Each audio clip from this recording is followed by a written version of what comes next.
உள்ளம் கவர 1000 வழிகள். ஒவ்வொரு மனிதனும் தனது துறையில் முன்னேற வேண்டும் என்றே ஆசைப்படுவான்.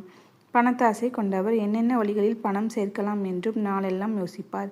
புகழாசை கொண்டவர் எவ்வாறு புகழ் பெறுவது என்று சிந்திப்பார். ஒரு வியாபாரி எவ்வாறு வியாபாரத்தை பெருக்குவது என்று திட்டமிடுகிறார்.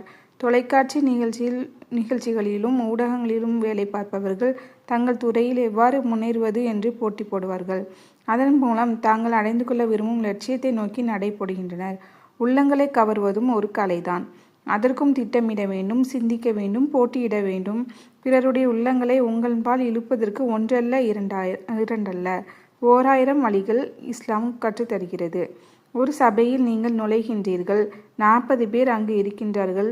முதலாமவருக்கு முகமன் கூறிய பின் அவருடன் கைகுலுக்க நீங்கள் முயலுகின்றீர்கள்.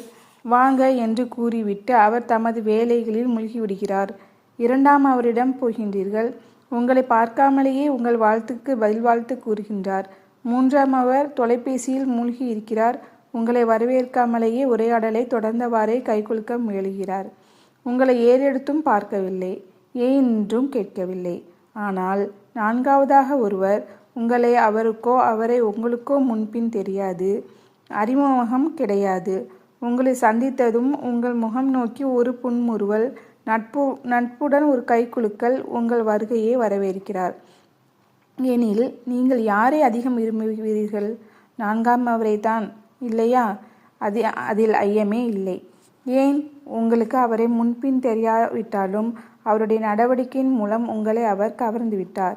அவருடைய செல்வத்தின் மூலமாகவோ செல்வாக்கின் மூலமாகவோ அல்ல, மாறாக அவரது நடத்தையின் மூலம். இஸ்லாம் கற்றுத்தரும் வழிமுறையும் இதுதான். சலாம் என்னும் முகமன் கூறும்போது முகம் நோக்கி கூறுங்கள், புன்முறுவலுடன் கூறுங்கள், கைகுலுக்கி கொள்ளுங்கள் என்கிறது இஸ்லாம். இதயங்கள் வெல்வதற்கு எவ்வளவு எளிதான வழிமுறை இது! ஆனால் நாம்